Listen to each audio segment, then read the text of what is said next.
Bismillahirrahmanirrahim. Assalamualaikum warahmatullahi wabarakatuh.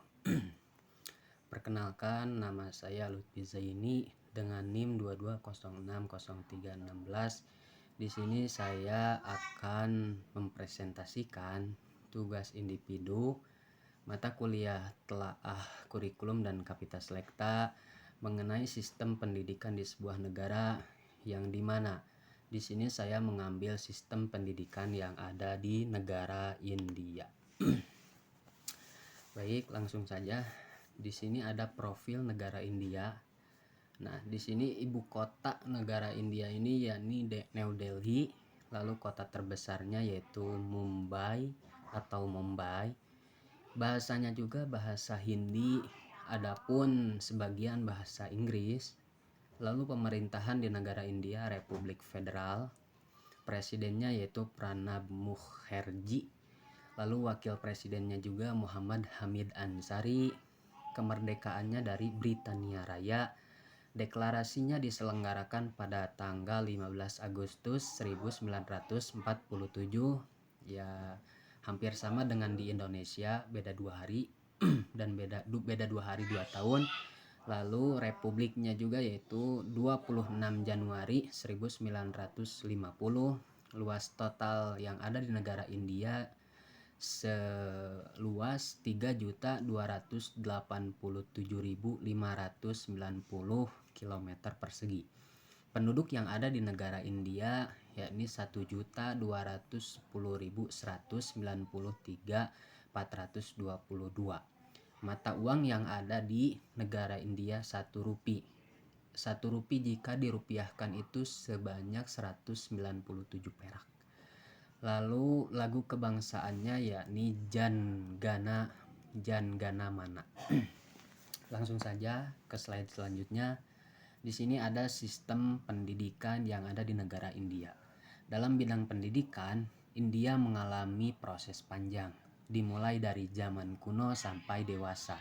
Pada zaman India kuno, pendidikan di India diberikan melalui sistem gurukul, yang dimana sistem gurukul ini sang guru biasanya mengajar para siswa secara lisan di kediamannya, dan para siswa juga biasanya tinggal dengan guru mereka. Jika dicontohkan dengan di negara Indonesia atau di negara kita atau di daerah kita itu seperti asrama kayak gitu, atau seperti asrama gitu. Lalu sistem ini secara perlahan berkembang menjadi pendidikan formal seperti sekarang. Bangsa Inggris adalah bangsa yang paling berperan dalam perubahan di negara India. Next, kurikulum yang ada di negara India. Kurikulum dan metodologi pengajaran serta struktur dan kurikulum pendidikan di India secara esensial dipengaruhi oleh sistem pendidikan Inggris karena latar belakang penjajahannya oleh negara Inggris atau oleh bangsa Inggris. Namun setelah negara ini merdeka, upaya pendidikan ditekankan pada ekspansi yang cepat dibandingkan dengan reformasi menyeluruh. Lalu program India adalah kurikulum holistik, menggunakan kurikulum holistik yang dimana terpadu berlangsung selama 12 tahun dalam berbagai tahap. Tahap yang pertama dari kelas 1 sampai kelas 5, tahap yang kedua dari kelas 6 sampai kelas 8, tahap yang ketiga dari kelas 9 sampai kelas 10, dan tahap yang terakhir dari kelas 11 sampai 12. Lalu ada kelebihan dan kekurangan sistem pendidikan di negara India.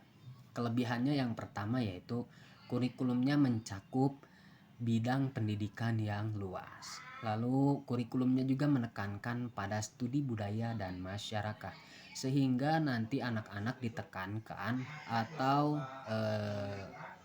dipadukan atau diterjunkan untuk membantu masyarakat atau untuk bisa menjadi pelopor di masyarakat tertentu. Dan yang terakhir, sistem pendidikannya berbasis modern. Lalu ada kekurangan dari sistem pendidikan di negara India. Yang pertama, kurikulumnya sering dikritik karena ketinggalan zaman dan masih berbasis hafalan.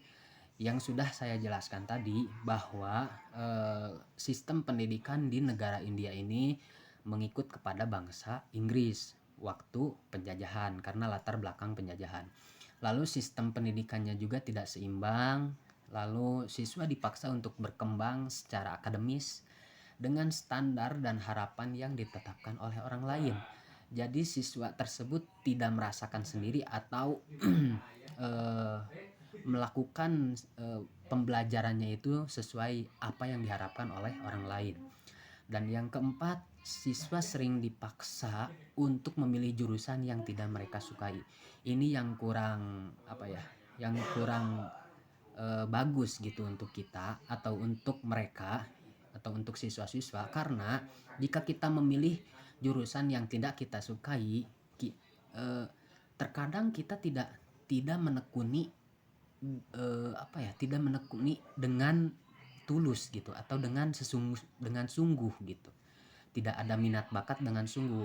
Namun mereka mengerjakan semua ini dengan keterpaksaan. Lalu yang terakhir, India menghadapi tantangan seperti kekurangan guru. Lalu di sini ada presentase anggaran untuk pendidikan. Dari tahun ke tahun, anggaran pendidikan India selalu ditingkatkan. Sekitar 12 tahun yang lalu, anggaran pendidikan India sudah menyentuh 21,7% dari APBN.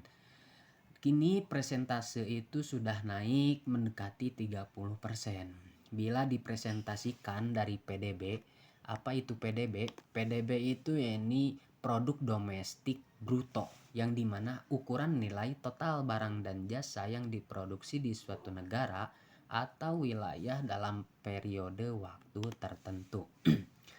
Nah, lalu anggaran pendidikan India sudah lebih dari 4% PDB. Angka itu tentu lebih tinggi daripada anggaran pendidikan Indonesia yang baru 3,14% PDB. Seperti yang saya ketahui dari artikel yang saya baca bahwa APBN untuk pendidikan di Indonesia itu baru mencapai 20%. Nah, jika dibandingkan dengan negara India ini berbeda jauh, karena negara India ini APBN untuk pendidikan sudah 30%. Next. Lalu ada juga perubahan kurikulum. Nah, yang pertama tingkat dasar kurikulum di India yakni primary stage yang meliputi kelas 1 sampai 5, yakni 5 tahun masa belajar.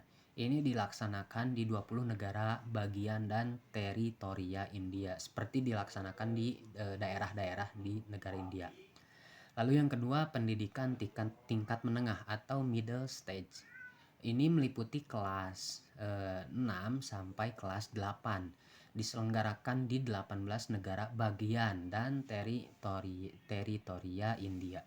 Yang ketiga ada pendidikan menengah atas atau secondary stage. Ini meliputi kelas 9 sampai kelas 10.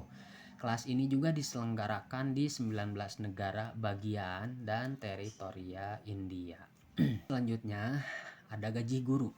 Nah, rentang gaji guru yang umum adalah 10.000 sampai 15.000 rupiah atau sekitar 2 sampai 3 juta per bulan.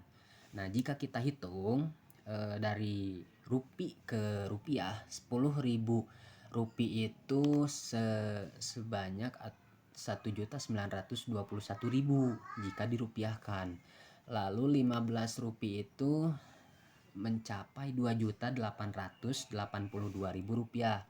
Jadi jika kita selektifkan, maka gaji guru per bulan di negara India itu sekitar 2 sampai 3 juta per bulan.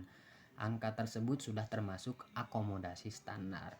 Nah, itu gaji per bulan dari guru yang ada di India. Jika gaji guru yang per bulan yang ada di negara Indonesia ini kan sekitar 1,5 atau mencapai 2 juta lah. Paling besar mencapai 4 juta gitu UMR. Nah, sekian yang bisa saya sampaikan. Mohon maaf apabila ada kesalahan, karena kesalahan itu datangnya dari saya pribadi dan kelebihan atau kesuksesan itu datangnya dari Allah Subhanahu wa taala. Terima kasih. Wassalamualaikum warahmatullahi wabarakatuh.